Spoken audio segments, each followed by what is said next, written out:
Ok, estamos de volta com o programa da tarde ao vivo aqui na sua TV Rio Branco, canal 8.1. Você já está aos poucos se acostumando, né? Você se informa almoçando e almoça se informando. Veja por que o AraSuper, que juntamente com o Aramix compõe a melhor, a maior e mais antiga rede de supermercados do Acre. Veja por que o AraSuper se preocupa com você, com a sua família, sobretudo com a mamãe, né? Que é a grande administradora do lar. Nós estamos ainda em abril, Normando, mas o AraSuper sai na frente e faz essa homenagem justa, oportuna e sincera às mães. Veja o VT. Toda família tem uma história com aquela receita especial da mamãe. Uma história com uma boa porção de paciência, uma pitadinha de disciplina, misturada com carinho e muita dedicação. E claro, o ingrediente que não pode faltar, uma tonelada de amor. Os demais ingredientes você encontra no AraSuper. Há 41 anos construindo histórias, sempre ao seu lado. Muito bem, faça como o Normando Salles, pré-candidato a deputado federal pelo PSDB do Acre. Faça suas feiras, suas compras, digo, também no AraSuper, né? No Uma rede genuinamente acriana com as origens na nossa terra, Sena Madureira. Hoje seria Manoel Urbano, é isso? Hoje é Manoel Urbano. Você conhece até a vila lá, como é que é? Antigamente era a Vila Castelo, que era a vila de Sena Madureira. Então, naquela época, quando era vila, nós só tínhamos acesso pelo rio Purus. A gente descia o Iaco, subia o Purus, eram 3 dias de barco. Tem uma história, o Alden, o Aldenor e o pai deles, o seu Adelziro Romão, que era muito amigo do meu pai. Grande comerciante. Grande comerciante, lá no Seringal São Brás. Eles têm uma história muito bonita na toda aquela região do Purus, no Vale do Iaco. Eu vou escrever uma história sobre os dois irmãos e já percebi que eu vou precisar da sua ajuda também. Ah, sim, será um prazer muito grande. Será um prazer muito grande. A família deles era muito amiga da nossa família, dos Salles, lá de Sena Madureira. Hoje, o maior empregador individual, né, do Acre. Público, aliás, privado. Né? E aí você veja, esses dias atrás eu estava vendo um comentário no Facebook, alguém fazendo algum comentário que as coisas não davam certo no Acre. Eu digo, engraçado, as 2 grandes corporações, ou 2 das maiores empresas e maiores empregadoras do Acre, são de empresários genuinamente acrianos. A Rede Araújo, dos irmãos Aldenor e Aden Araújo, e a Rede Recol, que é hoje dirigida pelo Marcelo, mas iniciada pelo nosso saudoso amigo Marcelo Moura, lá de Tarauacá. E ainda bem que... Roberto Moura, perdão. E ainda bem que, diferente de outras famílias, o Moura novo, ou seja, o Marcelo, não deixou a peteca cair. Né? Ele expandiu, inclusive, Mas tem um fato aqui, e aí você, Marcelo, que está me ouvindo com certeza, e também acompanha o Muniz, o Marcelo tem um fato que eu sou testemunha. Primeiro que eu fui amigo do Roberto quando ele namorava com a mãe do Marcelo. Então, antes do Marcelo nascer, eu já era amigo do pai dele. Que era da família Esteves. Filho do Zé Esteves, tá? Irmã do João. Dona Nilda. Dona Nilda, a mãe do Marcelo. E eu nunca esqueci, desde muito jovem, o Roberto deixava, quando a gente ia conversar com o Roberto lá no escritório da Recol, tinha sempre algumas pessoas assim mais distantes, mas ele chegava, meu filho, venha para cá, Marcelo, venha para cá, isso aqui é amigo do pai, escute essa conversa. Por isso que o Marcelo hoje continua dando o mesmo dinamismo e a mesma sequência e modernizando o Grupo Recol. Ele estava por dentro dos negócios. Ele sabia tudo. Aproveitando, Normando, já que você falou na família Esteves, um bom dia, aliás, um boa tarde especial ao meu amigo João Esteves. Digo João porque eu conheci ele de vista. Não sabia que era uma pessoa maravilhosa. Conheci um dia desse, pessoalmente. O João... Certamente está nos assistindo. O João tem Muito obrigado pela audiência, João. O João é um veterinário de alta qualificação no nosso estado. Muito bom profissional. Muito bom, experiente. Excelente, legal. Normando, afinal de contas, com qual motivação você se apresenta como pré-candidato a deputado federal pelo PSDB? Voltando às origens. Muniz, isso é um fato extremamente curioso. Até o dia 21 de março desse ano, eu não queria nem ouvir falar nessa possibilidade de disputar a eleição. No entanto, a vida, esses dias atrás, eu estava lendo uma matéria sobre uma jornalista que foi pedir uma ajuda e, ao mesmo tempo, pedir uma entrevista para o Bill Gates. E num determinado momento ela perguntou para o Bill Gates como é que faria para ganhar muito dinheiro. Aí o Bill Gates não respondeu. Na época, ele sacou da mesa dele um talão de cheques e assinou e mandou que ela preenchesse. Ela ficou revoltada, falou algumas coisas desagradáveis e retomou a pergunta. Aí virou para ela, aí ela perguntou para ele, disse, como é que eu posso me tornar a jornalista mais famosa do mundo? Novamente, ele assinou uma nova folha de cheque e entregou e pode preencher. Ela, revoltada, não fez. E aí ela fez a terceira pergunta. Por que você fez isso comigo? Aí o Bill Gates olhou para ela e disse, a vida é feita de oportunidades. Você teve 2 oportunidades seguidas nessa conversa comigo. Primeiro, de ser uma pessoa muito rica também como eu. E a segunda, de ser a jornalista mais rica do mundo. Era só você preencher o cheque que eu já tinha assinado. A vida é feita de oportunidade. E eu vejo que temos uma oportunidade. A oportunidade é essa? Eu sinto que é porque você fazendo uma retrospectiva histórica rapidamente da política acreana, nós, você bem mais jovem do que eu, nós nunca tivemos um vácuo de deputados de mandato que não vão à reeleição. Hoje nós temos 4 que não vão à reeleição. E temos os outros 4 que se tornam candidatos e, portanto, se tornam tão vulneráveis quanto os candidatos que não são detentores de mandato. Então, tudo vira uma oportunidade, diminui a concorrência dos fortes e aí cria a oportunidade daqueles que a gente não vê que é forte. E eu vejo isso como oportunidade e o convite que me fizeram no PSDB, eu vi também como oportunidade, porque com a saída do vice-governador Rocha e da deputada federal Mara do PSDB, eu vejo que tem um ânimo muito interessante para recomeçar lá no PSDB. Entendi. Eu esqueci de fazer a apresentação inicial do Normando, já vou fazer, mas só para não perder o embalo aqui, você sabia que o Bill Gates ele tem uma dívida com um jornaleiro? Essa eu não sei. Ele estava saindo do aeroporto de São Paulo, embarcando para Nova York, e aí pediu um jornal. E aí ao receber o jornal, percebeu que não tinha dinheiro. E aí o jornaleiro, essa história não tinha Pix ainda, e o jornaleiro também não tinha maquininha de cartão. Aí ele disse, agora o que eu faço para esse jornalista? Não, sem problema, doutor, pode seguir, aí depois o senhor me paga. E aí depois ele reencontrou com o cara, uns 10 anos depois, foi pagar e disse, não, deixa para lá, o senhor vai ficar me devendo, continua me devendo, o senhor não tem dinheiro para me pagar. Da mesma forma, nós estamos falando muito do Bill Gates, ele como não é candidato, mas você sabia como a representante da Microsoft no Brasil, ela conheceu o Bill Gates? Foi uma das primeiras vezes que ele veio como um dos homens mais ricos do mundo que veio a Brasília. Ele passou muito tempo, né? Ficou muito tempo o homem mais rico do mundo quando ele veio a Brasília e com reuniões com muitas autoridades e num determinado momento ele teve um almoço na Torre de TV. E essa senhora, que hoje é a representante da Microsoft no Brasil, ela alugou um avião e botou uma faixa saudando o Bill Gates e botou o nome dela. Olha aí. Muito bem. Vamos à apresentação do Normando, para quem não sabe, eu não lembro. Normando Salles, foi deputado estadual, foi prefeito de Sena Madureira, é conselheiro do Palácio Rio Branco. Não, fui. Foi. Não pode porque é candidato. Estava até um dia desse. Foi secretário municipal de Meio Ambiente, até o dia 27/3, coordenador nacional do Fórum, adjunto do Fórum Nacional de Secretários do Meio Ambiente do Brasil e palestrante do setor ambiental. E tem outro detalhe que não está aqui, mas eu fiquei sabendo em conversa com você tem uma especialidade como poucos têm aqui na nossa região, no mercado de ativo de carbono. Desenvolvimento de projetos de pagamento de serviços ambientais, e notadamente envolvendo essa questão de crédito de carbono. Mas tem uma parte aí que você tem aí, que eu gostaria de corrigir e acrescentar, que é uma parte que me orgulha muito. Durante 4 anos, eu também fui presidente da Teleacre e em 1994, quando iniciou a operação da telefonia celular no Acre, eu era o presidente. Aí. São tantas coisas que eu acabei esquecendo. Nem parece que você me deu um telefone de presente, né? Na época, sim. Ô, Normando, afinal de contas, e você pode bater no peito e dizer assim, antes de eu ser presidente da Teleacre, você tinha que fazer uma inscrição, pagar uma taxa exorbitante e torcer para ser sorteado. Hoje você pode ligar em pouco tempo.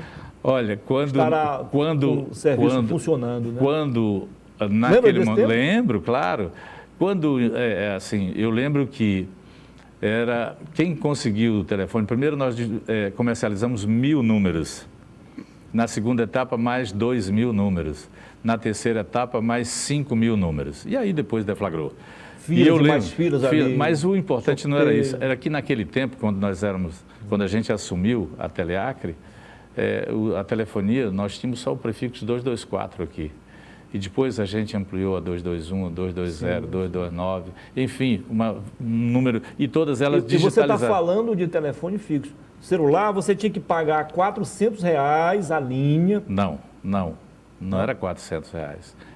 Era o equivalente a $150 o direito para você... porque que era a história que hoje era um dia... Amanhã, de manhã era um valor, à tarde era outro, você tem razão, né? Era e os equivalente aparelhos a $150. eram no mínimo, naquela época, 94, olha, em 94, R$1.200 era o preço médio. Hoje seria que o dólar mil. era 1,2, que daria $1.000 em média, R$5.000 o valor de um aparelho, mínimo, em valores de hoje.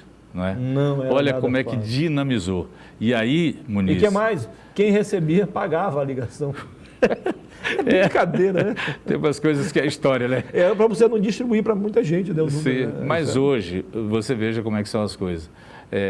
Quando você vai, e eu que tenho propriedade, eu vivo de floresta, quando você chega em qualquer lugar da floresta, normalmente hoje, muitas vezes o cara não tem um poço semi-artesiano, mas ele tem uma placa solar e tem um terminalzinho de telefone com uma estruturazinha de internet. E sem falar da tecnologia que era fraca, né, Armando? Não tinha. Você não sabia nem quem estava ligando, nem Bina tinha. Não era tinha. só o telefone mesmo, não funcionava mais nada. Não, e ele não tinha nem identificador de nada. Tinha você nada, não tinha. nada. Não tinha, era incrível. As baterias você tinha que estar carregando todo o tempo. Não, e caríssimo o custo do tráfego, né, dos dados. Hoje você faz um plano de R$50, você fala o mês inteiro com e hoje imagem, com tudo. Você reclama da qualidade hoje, volta 20 anos para você ver a qualidade. Não tem a menor possibilidade, realmente não tem. Não, Mando, isso também te motiva? É um motivo de orgulho para ti também? Saber que participou desse processo? Muito orgulho, Muniz, porque olha só, veja, eu não sou nenhum jovem, tá? Mas a minha cabeça funciona como um jovem que busca sempre inovar. Quando nós, lá atrás, falávamos que era necessário, e todo mundo era contra a privatização dos sistemas de telefonia, eu mesmo no sistema estatal, eu me posicionei a nível nacional como uma pessoa a favor de privatizar o sistema de telecomunicações do Brasil. Olha o resultado hoje. O que gera de imposto, o que gera de trabalho, o que gera de atividade econômica. 22 anos, 23 anos atrás, quando eu comecei a estudar sobre essa história de crédito de carbono, eu era chamado de louco. Já vai fazer 12 anos que eu vivo disso. E o que está acontecendo hoje no mundo? O ano passado, na conferência, na COP26 em Glasgow, na Escócia, que eu tive o privilégio de estar presente junto com o prefeito Bocalon, foi regulamentado o artigo 6º da COP de Paris, que precifica a comercialização de crédito de carbono no mundo. Só que no Brasil, Muniz, nós não temos quase nenhuma legislação sobre essa questão de regulamentação, pagamento de serviços ambientais, crédito de carbono, qualquer outro tipo de atividade econômica que não esteja naquela relação dos quinais da junta comercial, da tipificação. Projetos novos não estão tipificados, então não pode tributar, não tem como cobrar o ICMS, não tem como cobrar INSS, nem a própria Receita Federal. Agora que a Receita Federal está contemplando em determinadas atividades para te cobrar imposto de renda. A Receita Federal não perde nada, não é verdade? Então, o que me motiva hoje também é buscar o apoio das pessoas, dos acreanos, com a experiência acumulada, a maturidade e a serenidade com que a gente encara e tem tocado a vida, é participar do debate que vai regulamentar toda essa nova geração de atividades empresariais, notadamente envolvendo a sustentabilidade. Vou lhe dar um exemplo. Todo mundo fala no agro, mas o agro não tem como andar dissociado da questão ambiental. Sim. Da mesma forma, eu saí, impossível. por exemplo, eu não estou mais na equipe do prefeito Bocalon, mas posso te dizer, como é que você tem uma cidade que você precisa corrigir distorções de muitas invasões, que é o caso da cidade de Rio Branco, para fazer um ordenamento ocupacional, desenvolvimento de mobilidade urbana, infraestrutura, analisar quais os fluxos de córregos, de garapés e de fluxos normais de canalização de água pluviais, se você não estiver umbilicalmente ligado com a questão ambiental. É impossível. É impossível, porque se um não se falarem, eles não estiverem conectados um com o outro, todo o planejamento de uma prefeitura, ele tende a ter um desperdício gigantesco. Claro. Normando, acho que você pecou nesse processo todo ao não dar o mínimo de publicidade à sua nova especialidade. Isso levou alguns colegas jornalistas, eu não vou citar não, por questão de ética, eles não sabiam, e por ignorância. Ignorância não é de estupidez, de não conhecer. Sim. Chegaram a fazer algumas gozações e ironias quando você se apresentou lá como um especialista no com todo respeito, Muniz. Eu sabia devido à nossa amizade, mas a maioria não sabia. Né? Com todo respeito e aproveitando a oportunidade, da nossa região amazônica, eu fui um dos poucos palestrantes da COP, tá? Na pré-COP, transmitido para pelo menos 42 países do mundo simultaneamente, inclusive com autoridades. E não é você que está me falando. 3 colegas nossos jornalistas, inclusive um deles que tem uma influência muito grande de uma revista específica sobre o meio ambiente, falou isso. Pois na verdade eu tenho muita dificuldade de fazer marketing pessoal, eu sou muito tímido nisso. Eu acho que a gente, quem não precisa dizer que não é? É a mesma coisa, eu lembro de uma propaganda antiga da Mercedes-Benz que dizia o seguinte: eu não sou bom, mas a propaganda dizia, quem é bom já nasce diesel. Quem é bom já nasce diesel. Legal. Normando, o tempo passou rapidinho, né? Conversa boa é sempre assim, né? Legal. Mas ainda dá tempo para a gente, para eu te fazer, a última pergunta. Essa não poderia deixar passar em branco. A gente sabe da amizade de anos, de longa data, entre você e o prefeito Tião Bocalhão, certo? Sim. Sempre estiveram juntos, Sim. Né?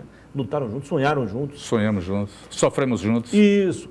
E é verdade, desculpe eu estar fazendo Sim. a pergunta, que você não foi recebido ou é mais uma dessas, digamos assim, invenções de alguns colegas? Muniz, o que eu devo dizer é o seguinte, tá? Tem algumas coisas que eu preferia não comentar mais, por quê? Porque já passou. Sim. E tem coisas que não vale a pena você rememorizar. O que eu tenho que dizer publicamente é que eu tenho um grande apreço pelo prefeito Bocalhão, meu amigo, e a gente caminha junto politicamente desde 1997, quando ele se filiou ao PSDB, que fui eu que fui à Acrelândia fazer a filiação dele. Ele veio do PP, ou o partido que naquela está época hoje. Era do PDS. Mas hoje é a o mesma sucessor o coisa. PP. Depois veio PP, PPR, então, o que PPB. aconteceu? E o que aconteceu? E aqui você me dá uma grande oportunidade para eu esclarecer. O prefeito não queria que eu saísse para ser candidato, como ele não quis e não quis que ninguém da equipe desse saísse para ser candidato. Entendi. No entanto, ele ficou chateado comigo e eu também fiquei chateado porque nós não tivemos oportunidade de conversar nos dias que antecederam o prazo limite para desincompatibilização. O que aconteceu? Ele, como é também um homem de posição muito firme, e ele sabe, e as pessoas também sabem, que eu também o sou. O que eu fiz? Eu decidi a minha vida. Lá atrás, quando ele era presidente da Emater, ele teve o mesmo dilema que eu tive com ele, com o governador Gladys, e eu sou testemunha. O governador Gladys recebeu e o governador, à época, eu era inclusive assessor do governador naquele momento, e sou testemunha que o governador disse: Tião, você tem toda a liberdade de ser candidato. No entanto, eu preferia te dizer que você tem o privilégio de decidir. Se você quiser assim decidir, só que eu não posso declarar apoio a você neste momento. Vamos construir isso. Eles se acertaram, se ajustaram. Infelizmente, a história a gente já sabe, não deu certo. Mas no meu caso, especificamente com o prefeito, é porque ele não gostaria que eu fosse. Mas ele precisa entender. E hoje, depois que eu saí, ainda não tive a oportunidade de conversar com ele, porque ele, nesses últimos 30 dias, ele teve muitos problemas, inclusive com o PCCE, e está tendo problemas ainda com a empresa. Nada mais disso aconteceu. Nada mais disso. O prefeito é uma pessoa que mora então, no meu... algo superado. Não, algo superado. Eu tenho o maior carinho por ele e respeito, sabe? E quero crer que ele pode e vai dar a volta por cima, a despeito de que muita gente fala algumas coisas, mas a gente tem que entender. Ele, durante muito tempo, foi atirador. Sim. Agora ele é vidraça. É, Portanto, então mudou. tem que saber administrar É verdade, bem isso. é verdade. Mas o prefeito Bocalão é uma pessoa que é dileto amigo e que eu tenho muito carinho por ele. Ok. Conversei aqui com o Normando Salles, ex-prefeito de Sena, ex-secretário de Meio Ambiente, ex-deputado, ex-presidente da antiga Teleacre. Normando, foi um prazer. Boa sorte. Muniz, muito obrigado pela entrevista. muito obrigado.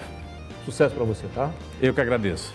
Depois do intervalo, né, depois de falarmos em política, gestão administrativa, questão ambiental, vamos voltar para falar da arte. A arte de inovar, de inventar. Ela é professora, bióloga, mas agora também atua como design de modas. Isso mesmo. Denise Arruda, eis a próxima atração. Agora são 13 horas e 42 minutos em Rio Branco. Até já.